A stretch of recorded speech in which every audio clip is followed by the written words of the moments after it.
All right, so we're live. Hey, good evening, YouTube. This is the logical conclusion. I'm here with the Tell It Like It Is channel. We're going to do another quick video in regards to a couple of documentaries that aired uh, in Australia that kind of shocked everybody, upset us a little bit. So we'll talk about it.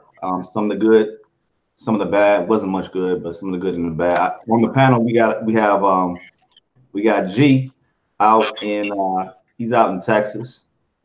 We got Jordan. Jordan's in Chicago. We have Dave out in Fort Polk, Louisiana, and you have myself up in Canada. So we're all over the place right now, but we're coming together to give you all some good content, some good information. So hey G, you want to kick it off?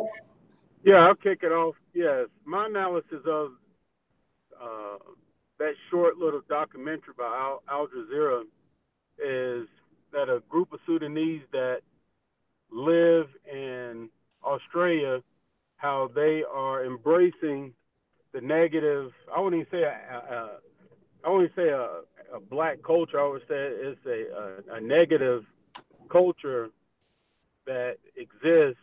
It seems like black culture is always evolving, and now is into where it's a level of disrespect, crime. You disrespect your women, disrespect your parents, you disrespect your father. No rule or authority is carefree living, drugs, get high, do crime, and it seems like the people, like some of the Sudanese there, I can't say all, because they only make up. I think Africans only make up like 1% of Australians' population, uh, but throughout the media, they're getting a bad rap. That all Sudanese or Africans are that way, and are they mostly focus on the Sudanese, South Sudanese, and they have embraced a negative culture in which is presented here in America. You see the guys rapping to like the trap music. You see the gang signs, and in my mind, I'm like, why are these guys throwing up gang signs when they're not even affiliated with a gang? I mean, you come from the motherland. You have a culture that dates back, 10,000 years ago. Kush. You have a culture that is so powerful and so historic. Why aren't you speaking about that? And it's just mind-boggling that Yeah. they just attracted to um, the negative culture here in America. That's my analysis of it. And you'll see on that video how they're getting into fights in clubs. It's just like everything is imitating the videos and the whole rap scene here in America. Hmm. That makes you think about why they push that out to the world in the first place. Are we putting that out there? Exactly. All right. Exactly. Good, good. It's a good kickoff, man. Hey, Jordan, you want to follow up? Yeah. My like after watching, I didn't watch the whole videos on either one of them. You know what I mean? But I saw about 10, 15 minutes of each or whatever, and my mind it just started asking questions like these negative aspects that we're seeing within these cultures, within black cultures, or the Sudanites or Sudanese. I don't know how you say the plural version of Sudan. I don't know. Um, where it's like the negative aspect that we're seeing, are these things innately negative, or are they only seen as negative because of the systems that we have in place and laws and rules that we're deciding to follow, for one, and also how much attention people tend to get when they're the minority. You know what I mean? Because it looks like it's all of them. You know what I mean? If you work in a business and there's two black guys, and then after you guys close down, someone breaks into the business, steals a bunch of stuff, and they say, "Oh, it's a black guy." You know what I mean? Where it's like, okay, it's two of you guys here. You know what I mean? So it's like, one of you guys did it. You can really start to narrow it down a little bit, and you start to every black guy or African American, because darker skin is so easy to distinguish. You know what I mean? You know what I mean? When you want to get honest about it, you know what I mean? Especially when you're surrounded by a lot of people who are, one color or something like that, like Australia or like the Nordic countries, because a lot of the similar things are happening with them, and the the Syrian immigrants, I believe they are. You know what I mean? And I don't know. I got questions. I don't really have answers for the questions. Okay. Wow. Go ahead, Dave. Yeah, I thought it was an interesting video. I think the video did a good job of kind of touching on both sides or both perspectives.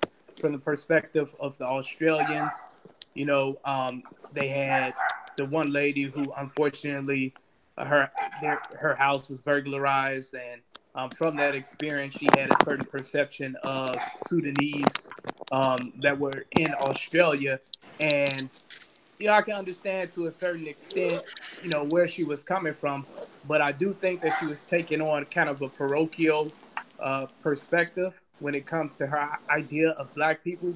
She allowed for that one experience to create, I think, this false idea of the Sudanese people, right?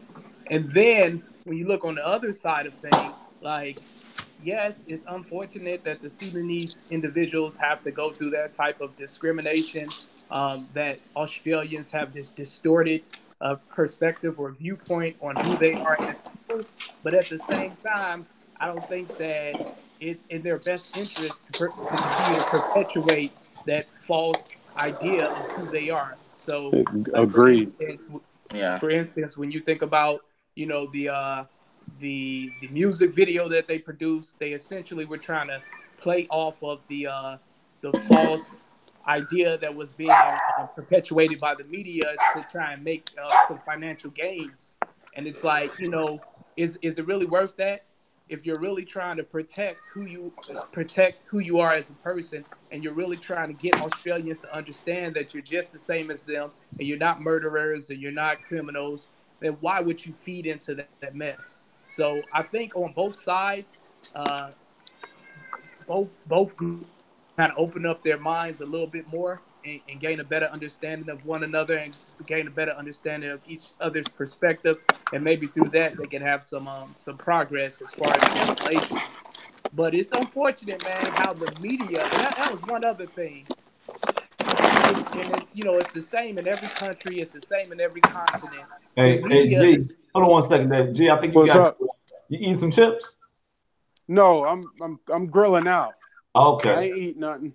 Hey, put your phone on. Put your phone on mute. Got you. Appreciate it, man. All right. Go ahead, Dave. Yeah, so it's so unfortunate how the media creates a false narrative, and that false narrative becomes reality for so many people, and that's across every country here in the United States, and then even in Australia. And I think the people of each of the respective countries have to wake up and realize that the media is not reality, that is not representative of the complete truth, and that you have to take it with a grain of salt. But yeah, those are kind of some of the things that I gleaned from the video. Okay. Hey, those are all really good points. To start the talk off. So let me ask this question. I'm gonna pose this question to everybody.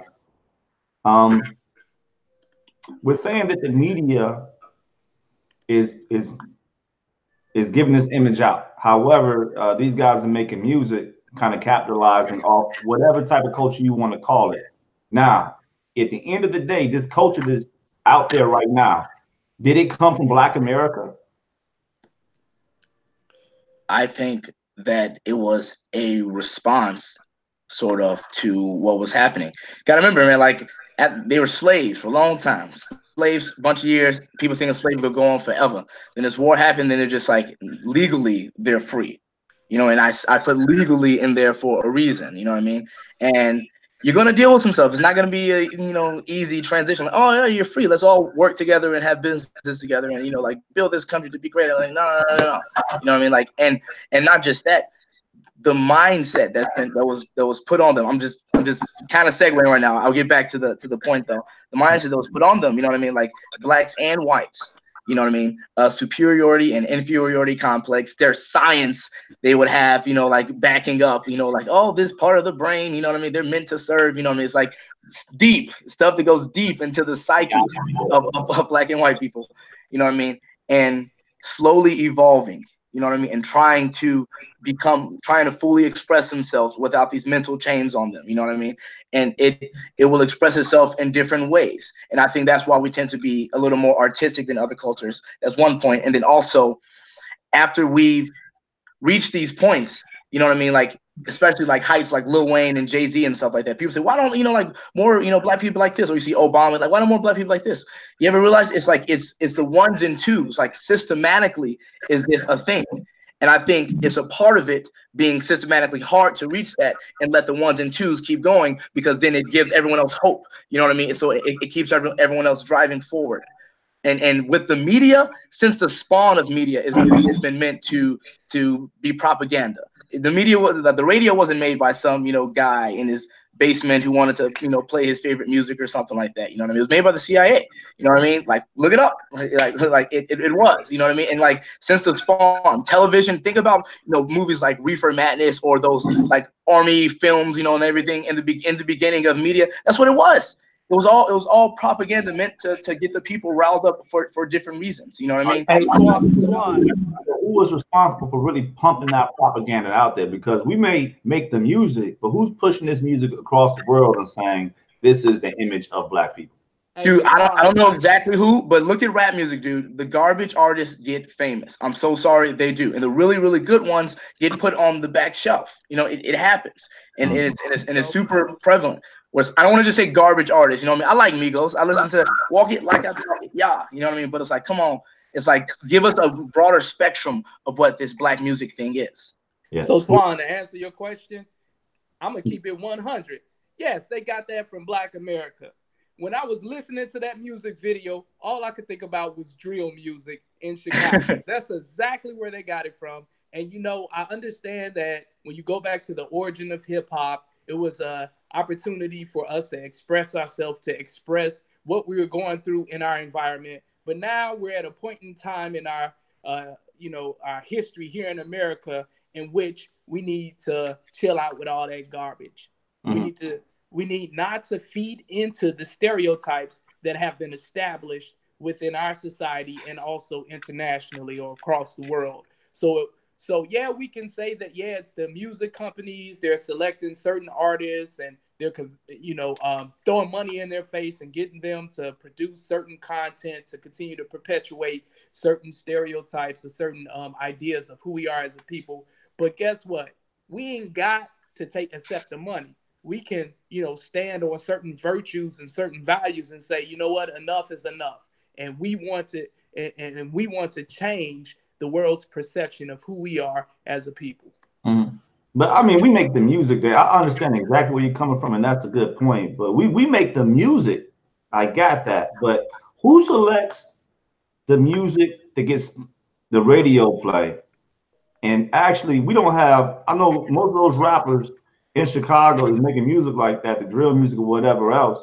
They selling records out their trunk. They trying to go independent. They don't have the reach to touch anybody in Australia or whatever else. Now they got the internet. I'll give them that. But when it comes to the actual success or getting paid or whatever else, that's the function of the record companies. And they choose what's hot and what's not. Yeah, but I think it's our job to realize the importance of community over money. Yeah. That's what's important. Like our image in in our society and also across the world is more important than the dollar. And how do you get young, hungry, poor or impoverished black males and females to realize that? That's the question. It's hard, man. It's hard when you're young and black and you're trying to work and you're trying to like do it right, like straight up. Like you want to do the right thing. You want to, be this, upstanding citizen or whatever. But it's legitimately. I literally had a job where I called, you know what I mean? I talked to them for a bit, and then, they're like, oh, okay, come in for an interview. I came in for an interview, and the first thing the guy said to me was like, oh, I thought you sounded different on the phone. You know what I mean? How do you know how I look by talking to you? You know what I mean? And it's like, that's, and that's small and that's stupid, and it's a job I kind of didn't really care about, you know what I mean? It's just kind of like a side thing, but it's like, like working with kids or whatever, blah, blah, blah. But it's like, I don't know, there's things within the system to make it difficult. And I think that it's unavoidable that people will find their other ways to get the job done. Hey, G, can you hear me? He's on mute. You still on mute? All right. So I had a question for you. I'm gonna pose this to the group. And Dave, you mentioned something earlier when you were talking about the lady had a bad experience with the Sudanese, and now she was kind of shell shocked, and she might need to, find a way to get over that, painting all the Sudanese with a broad brush. But let me ask you this question: the Chinese man knows karate, right? You're gonna start thinking the Chinese people know karate, right? Or if a black man runs fast, you'll start thinking that a black man runs fast, right? So we're kind of programmed to think like that. How many times does somebody have to knock you over your head, a group of people, before you start to fear that group of people? I'm not making any excuse for what she's feeling, but you go ahead and chew on that, or say a little bit more about that. Yeah, I understand that it's our natural instinct to take experiences, even if it's one experience, and capitalize on that. So, like for instance, in her situation, she was burglarized by these Sudanese. The media is pumping all this, I don't want to say false information, but exaggerated information out about the Sudanese. So naturally, what would be most efficient and what would be the path of least resistance is for her to come to the culminate or come to the conclusion that Sudanese individuals are dangerous. So if you see a Sudanese, watch out. So that's the natural kind of, that's just instinctual. But we have a prefrontal cortex, which gives us the ability to go beyond just nature and to use sound judgment and reasoning, and not to take a myopic viewpoint on things just based on like one experience. So I think that it would behoove her in that particular situation.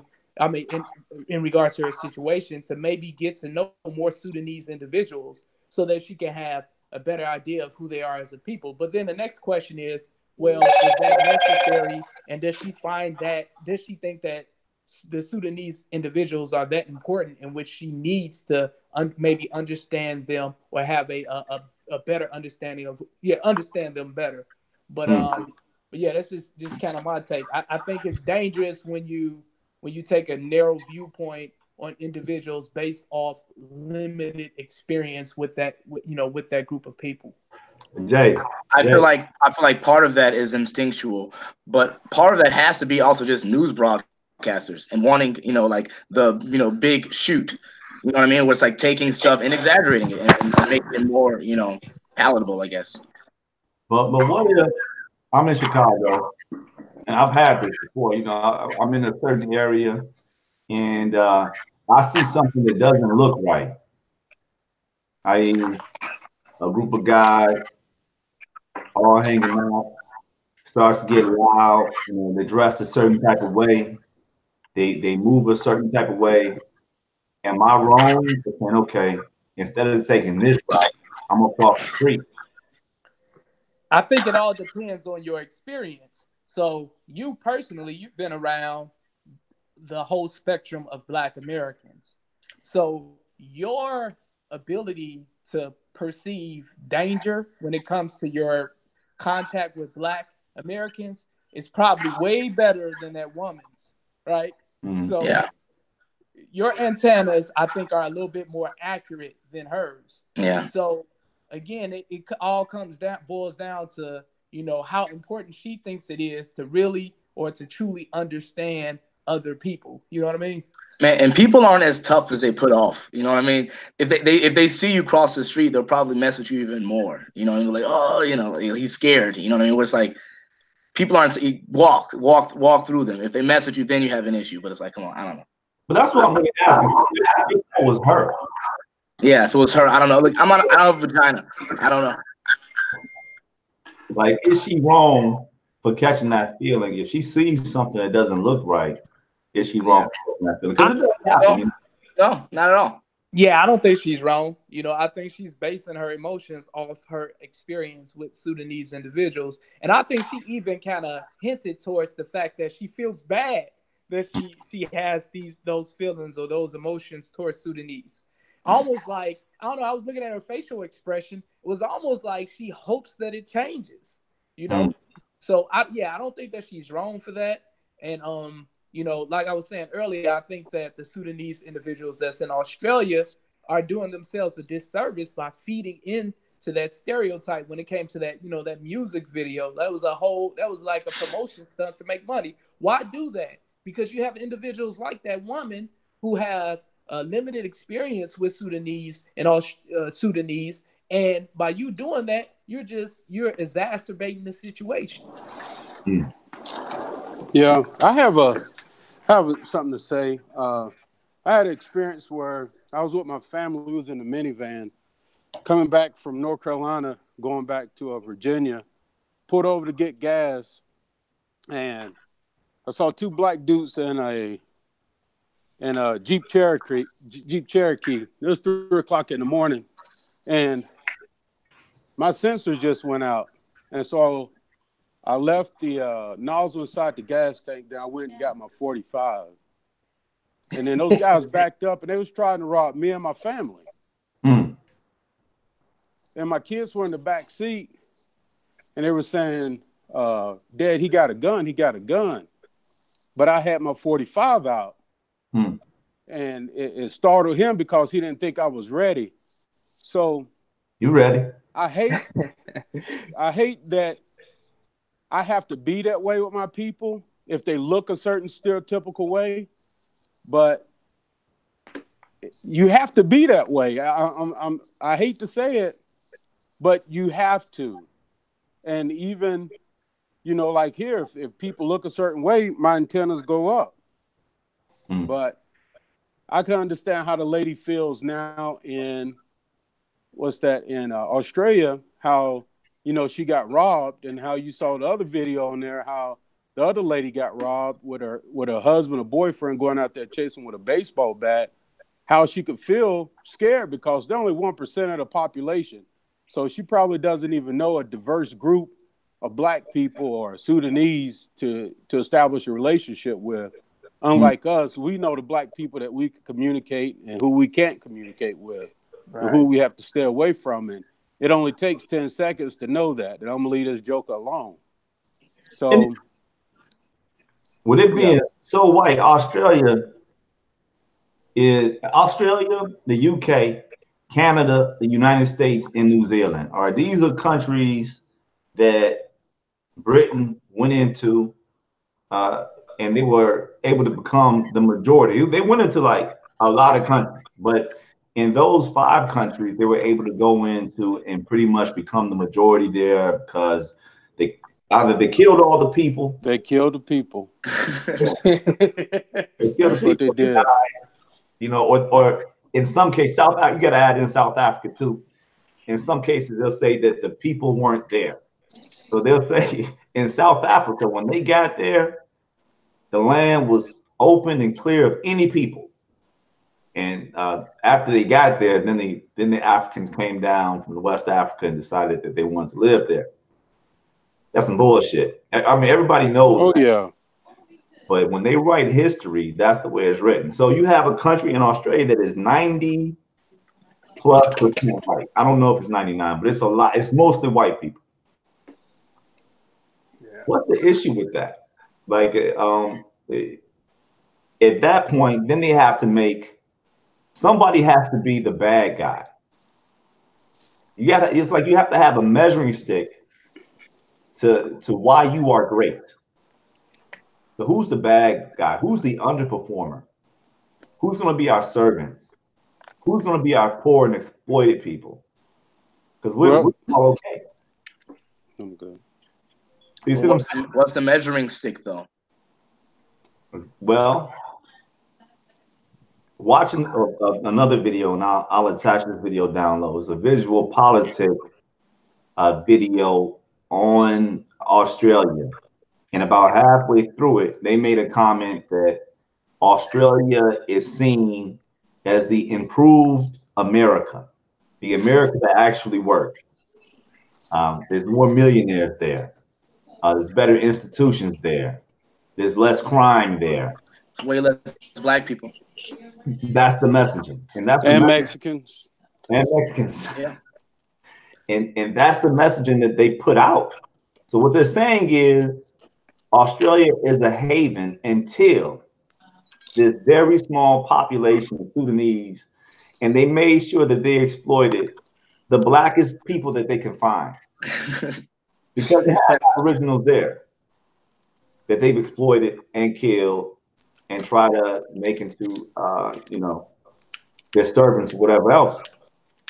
But in the boogeyman image for them were those Sudanese kids who are, okay, let's say they are quote unquote imitating black culture in America. And we can identify with that portion. Oh, we've seen that before. We know what they're doing. At the same time, are they really imitating black culture in America? Because then who put out this image of black Americans as all being little yachties and amigos? And Yeah, but I feel like even that, how they want, black culture in America, how they want it to look, it is not really a representation of what real black culture is. And it's really just like a fashion statement. Like you'll see guys who are dressed just like Migos, you know what I mean? And then you walk up to them and talk to them and they sound like me, you know what I mean? They sound like you know what I mean? Whereas like, I think just visually, it plays a trick on people who don't really know that many black people. True. Okay. So that's the first video. Now the second video. Now Oh, they yeah. find any bullshit in their own country. So they had to fly out to the United States and find a ghetto to exploit. Oh my goodness. Did you watch that one, Drew? No, I didn't. Okay.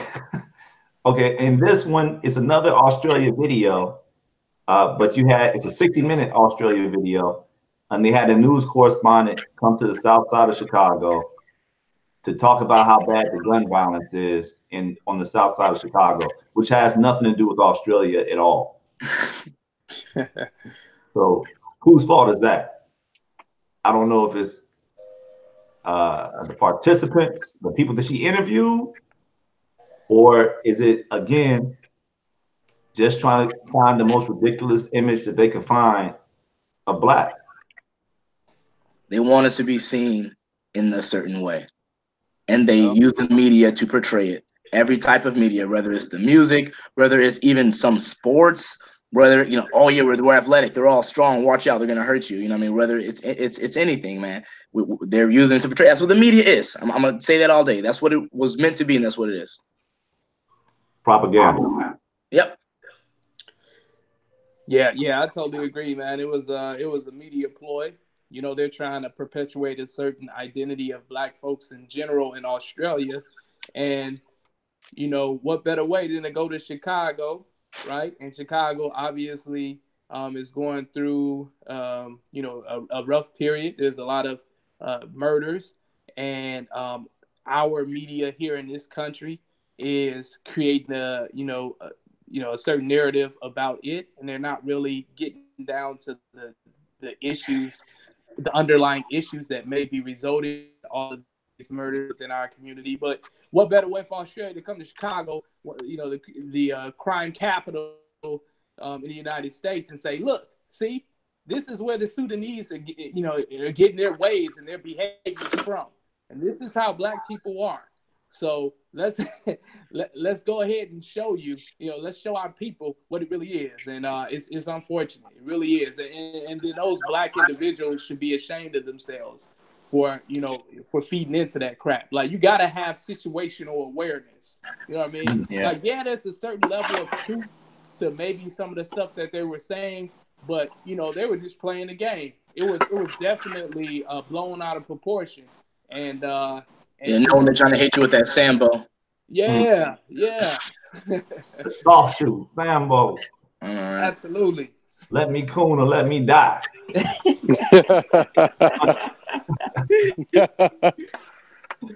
For real. He knew what he was meaning by that. So, Yeah. So how much you think they got paid for that, Dave? Say it again. Oh man, they 60 Minutes broke them off a nice little piece of change. Like a couple $100. Hey, you can even tell like the whole setup, their presentation and stuff. It really didn't seem that authentic to me. You know, being from Chicago, being exposed to the city life, it didn't seem that real. You know what I mean? So I know they got broke off. Here's the real conspiracy. Watch how they were all actors, and she paid the actors to act all scared, act all on edge. You know what I mean? Let's go. Let's make sure it's nighttime. Go to some corner store. You know what I mean? Like just sit out in front. Make sure you have a couple of your friends there, and have them tell you a little story to scare you. You know what I mean? Like, come on. All right. Yeah. I ain't gonna lie. As they were driving through, I'm like, man, some of the property looks pretty nice. I wonder what part of the city they in. Like I saw I saw some 3 flats that actually look good. Nice brownstone, right? Yeah. So what does it profit Australia? What do you think their bottom line? You think maybe they're trying to stop the Sudanese from coming to the country, so they're trying to warn Yes. Australians what black Sure, people. they're gonna, most definitely control immigration from stop the Sudanese or Africans, period, because they lumping them all up in one bunch. I mean, just African, period. I have a friend named Darren. I can't say his name, but he's American, but he lives in Australia, and he was telling me that by him being an African American, that he is treated like a true gentleman compared to the Africans. He said it's almost hurtful to see how the Africans are treated in Australia. He said, but they treat me like I am just an American. They see me as an American first, not an African American. And he said, I'm respected as such. And he says when he goes to different restaurants, they respect him as that when they hear his accent and ask him where he's from. But just looking at how the Africans are treated, he said it's almost like the 50s and 60s in America. And he said he's feel bad, but he said, but damn, it feels good to be treated human. So he can't, he's going to live it up. That's weird though, because you remember during the civil rights movement, a big complaint was that when Africans came over to the U.S., they weren't treated like African Americans. Exactly. So it's almost like the ones who are resident or living there with them, the ones that they have to deal with every day, that's their mud seal. Those are the people that are supposed to be below them. Now, if somebody comes from out the country to come visit them, they're in some way exotic or different. And the messed up part is if we feed into it and they say, you know what, all the Africans in Australia stink and I don't like them. And then we feed into it, we go over there and we treat them like they stink. Or they treat us like we're all from the ghetto or all poor. I think that it's sort of a natural occurrence that we have to admit that it kind of is. You know what I mean? Where it's like people want to be around people that look like them. You know what I mean? They wouldn't have any issue if people from Sweden wanted to go there. Would have no issue if anyone from some like a white country, Britain or whatever. Like go over to Australia. They have no issue with that. They would welcome them with open arms. You know what I mean? And at what level do they actually have the right to say, I want a certain type of person inside of my country? I'm not saying I agree with it. I'm not saying it's the best idea for a country. But at what level as a country do they say, I have the right to do that if I want? You know what Go ahead, what I thought was you know what I thought was interesting? The Sudanese guy who was like, he had came to the he felt that it was a mistake for his parents to even bring him over to Australia. And when he said that, the first thing that came to my mind was, you know what? He's right. Why don't the Sudanese make Sudan great again? Seriously, your home country, and put your blood, sweat, and tears into making your country great. If they don't want you there, you have a home that you can go back to. Unfortunately, us Black Americans, we do have the motherland, but we feel somewhat disconnected because our understanding of the culture was taken away from us. But these Sudanese, they know where they're from. Their parents have a connection with the culture and with their way of living. Like, man, go make your country great again. We should have a bunch of like 140, I think it was Ethiopians that were going from, they were leaving out of Eritrea, and their boat tipped. And I think some like 54 people died. But this is happening like all the time when people are trying to get to Europe or try to get to US. I had a homeboy in Korea whose cousin who just gotten killed on his way into America. He was trying to go into America via South America and ended up getting murdered in Nicaragua. You know, and one of the, because whenever you're traveling like that, you have to deal with the coyotes, Yeah. or the people smugglers, and he ended up getting killed. So I mean, it happens all the time. People are, what are they running from? That's the biggest issue. They're running from some type of war, tyrannical government, man. Yeah, and you know what? And I'm not trying to be, you know, insensitive or callous towards those people who are like facing severe or dire circumstances, who are facing like a despot or a government that's suppressing their people. But at the end of the day, you know, maybe a revolution is needed in their country, and maybe the best way moving forward is not to flee the country. And it's easy for me to say because I'm not in their circumstance and it's not my family that's in harm's way. But, you know, it's just a perspective I think about. Maybe the best way is to fight against the, you know, the oppressive and to create the change that you're looking for. You know what I mean? No, right. It's a great point. Like what you're saying is right. But then it's like we have to kind of a lot of it is because of, again, the media and how the media sells Europe, or they sell America like America doesn't have any problems, everybody's rich, we don't have any homeless, we don't have any crime other than, you know, black people that commit crime who obviously just aren't very thankful for, you know, their position in the white man's country or whatever. Like they feel like we're super advantaged, and so they're not getting the whole story. I was watching this one video, and the brother was saying that he thought that all black people in America were rich because the black people who they pumped out, you know, the Jay-Z's, the Beyoncé's, the Michael Jordans were rich. So he saw they love them. They love black Americans.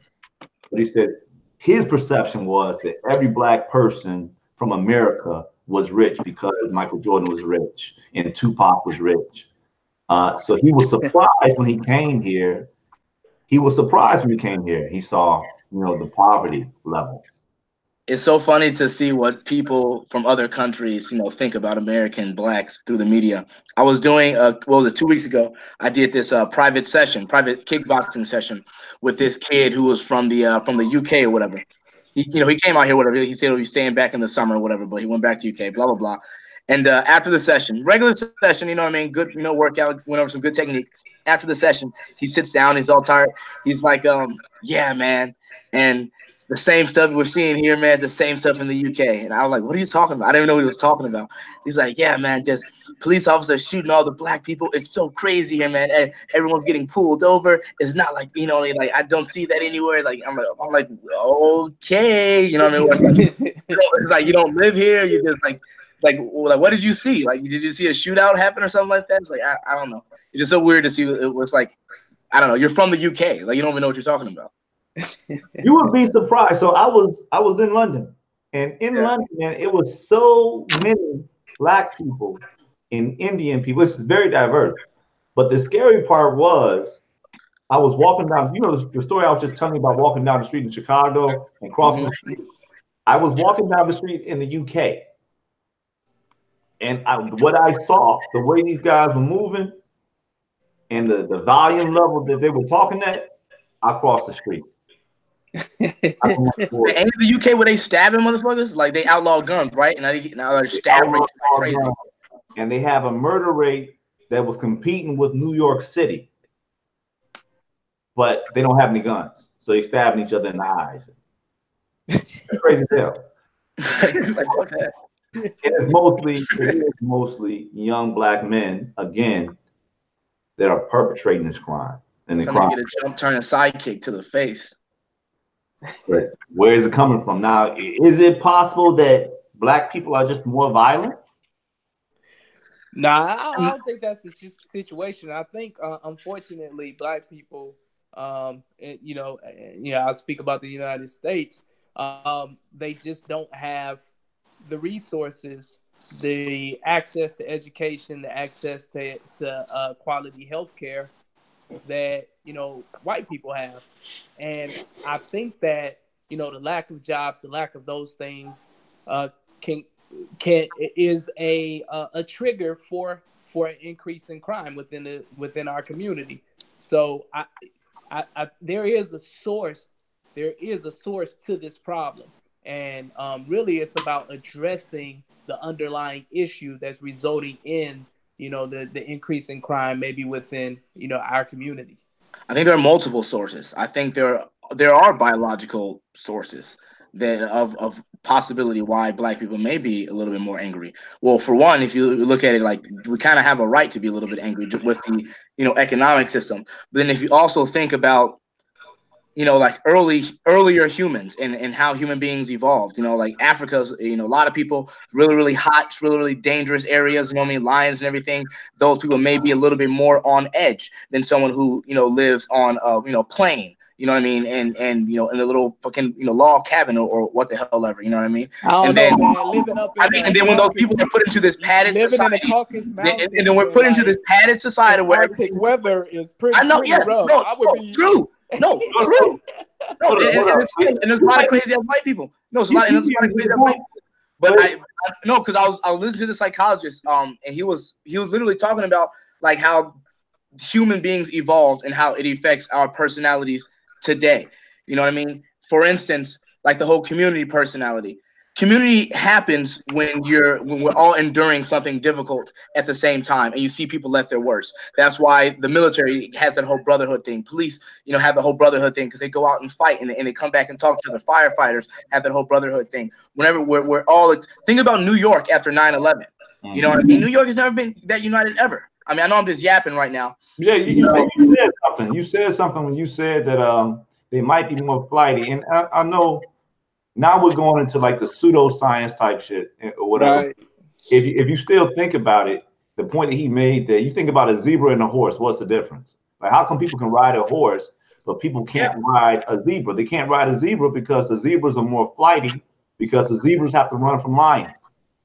So now when you take that, you apply that to Black America or just Black people in general. If we're running from something, if we're under pressure, that's going to make us more flighty or make us more apt to snap. So I get that portion also. But then somebody can make the argument that throughout our history here in the United States, we have actually been forced to be a more docile people, right?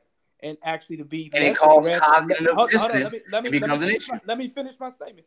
To be less aggressive and actually more passive, and that's been going on for hundreds of years. So you can make the same argument that, oh well, maybe it's not that.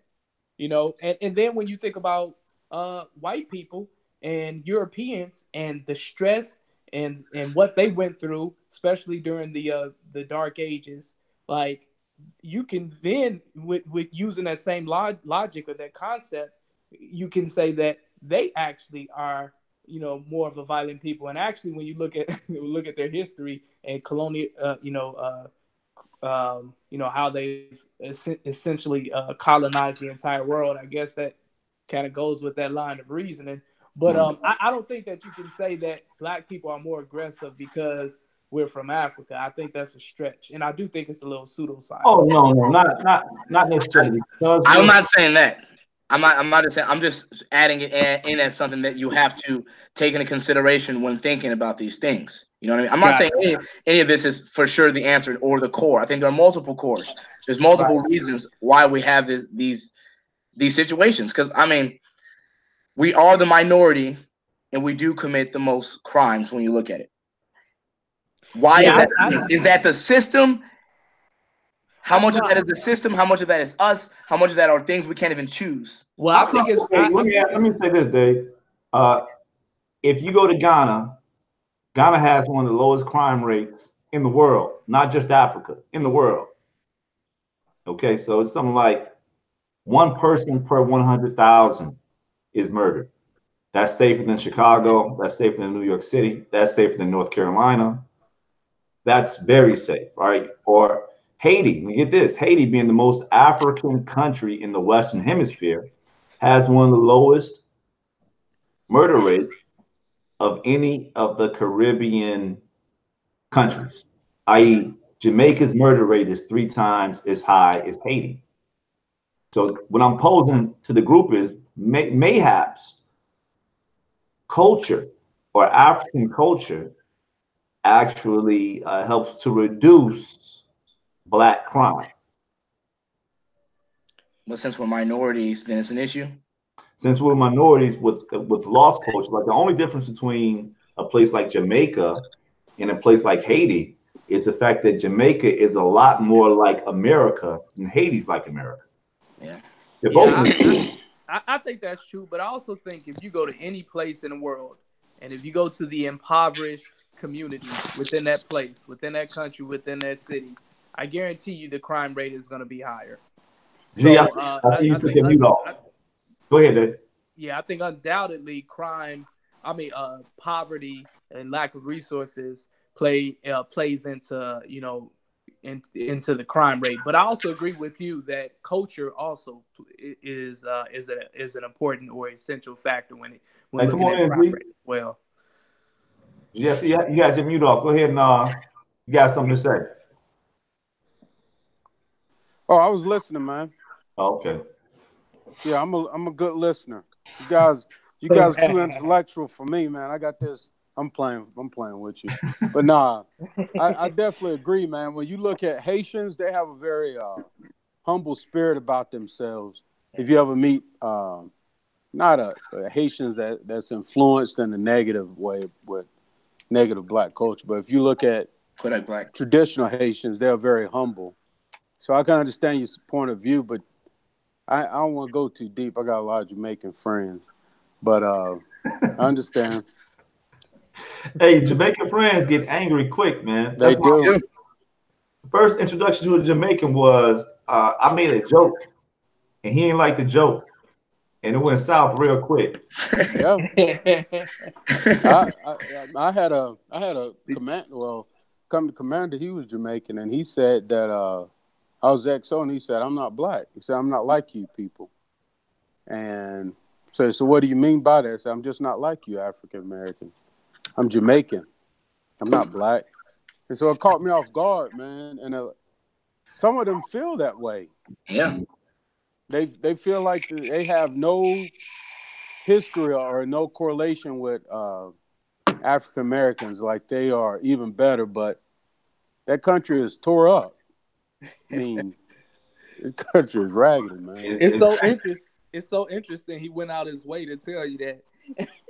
Oh yeah, they would. Yeah. That's crazy. And a lot of them like white women. You'll see. Yeah. I mean, that's the only thing that they want to date is a white woman.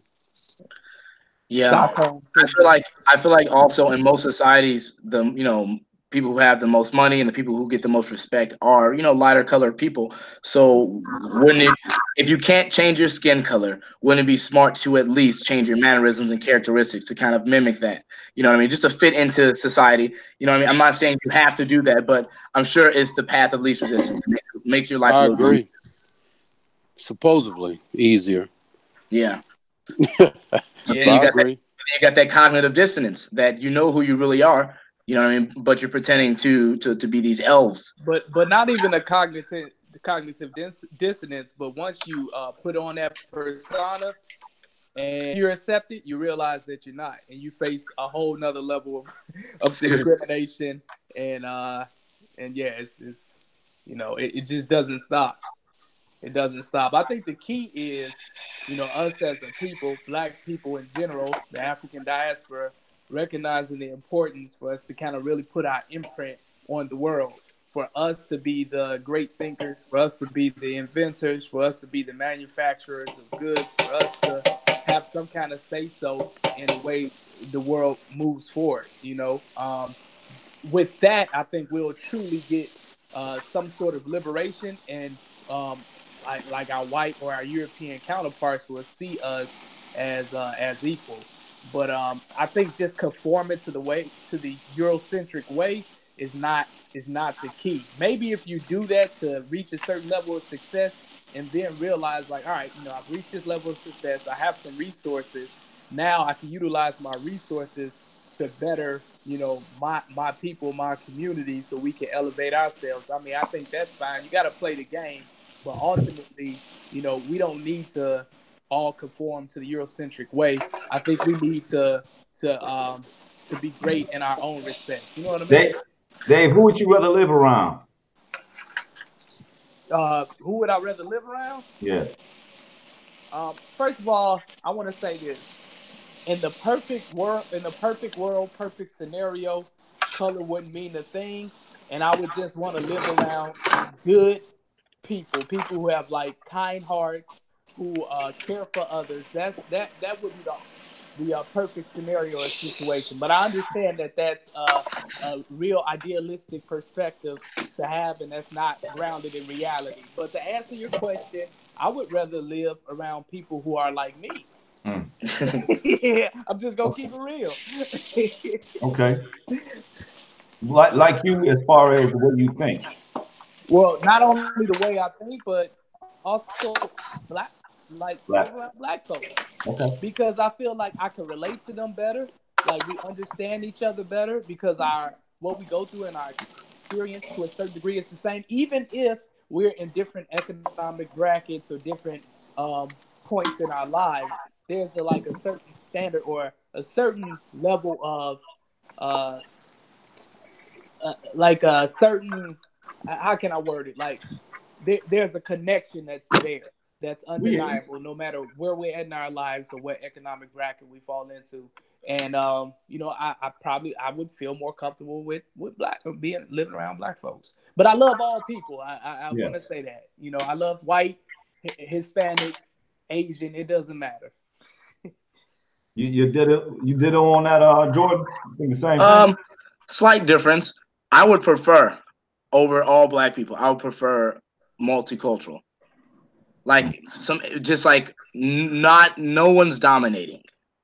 You know what I mean? No one's like, okay, this is obviously a white country with some color sprinkled into it or some Asian sprinkled in there. So we're just like you honestly can't tell who the dominating culture is.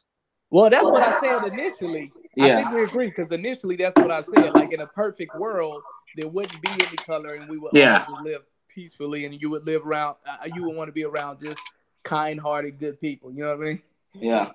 Hey, G, what's the blackest town in North Carolina? Charlotte. All right. So if white people were to move into the blackest neighborhood in Charlotte, do you think that would upset black people, or we'd be open to letting them move in? They already did it. They bought them out. They already did that. And so they didn't own the real estate in those areas. A bunch of public housing and rental properties, and they just bought them out. And now those areas have become predominantly white. I said I say multicultural. no. I mean, yeah, multicultural if you can afford to live there, but they've been bought out. That's crazy. That's one of the downfalls about us is just the sheer fact of ownership. We want to own a car, we want to own a pair of shoes, but when it comes to property, land, and a business, we leave that up to the man. Because maybe historically, with earlier humans in the more African areas, it wasn't really a notion to own lands. Because I know that was kind of the situation when they went to America, the Native Americans. They were talking about, okay, you give us this land for for this amount of money, this many beads, or what the hell ever. And they're like, okay, like the Native Americans were like, oh, okay, like laughing because ownership of the land didn't really make sense to them. It's You know what I mean? Anybody, if you think about it, how can you own something? Seriously. Nobody can have. You see, like anybody can walk on it. So this whole idea about somebody coming to you with the contract and say, sign this. And Yeah, then I think ownership of land might have been more of a European thing. And I hear what you all are saying. You're 100% correct, but like putting everything into context and just being real. This is our reality, right? So we got to play the game. So I think that we need to just go ahead and understand capitalism and start playing the game. Buy up land, become owners, become producers. We got to make it happen because there's no turning around. There's no turning back. There's no going back and saying, all right, let's stop it. No one owns the land. You just live together. That's we're beyond that. You know what I mean? Mm-hmm. So it's time for us to just wake up and do what we got to do. Yeah. All right. So well, more blacks own land after Reconstruction up to the 40s and 50s when the Great Migration. More blacks own land up until the 50s than they do today. So we was well off when it comes in terms of wealth and owning land right after slavery than we are today. So are things getting better or worse? It's getting worse because we feel there's no value in land. Our value is what we're able to present to people. Who cares if I got 100 acres? I got a Mercedes. You know what I mean? I totally agree with that. Like we got our priorities backwards. We do. Okay, so listen, I'm gonna go ahead. I'm gonna stop the broadcast here. Everybody, hold the line. YouTube, hey, thanks for tuning in. Thanks for watching. Like, subscribe. We'll be hitting you up again with another video really soon. Hope you got something from the conversation. Logical Conclusion signing out.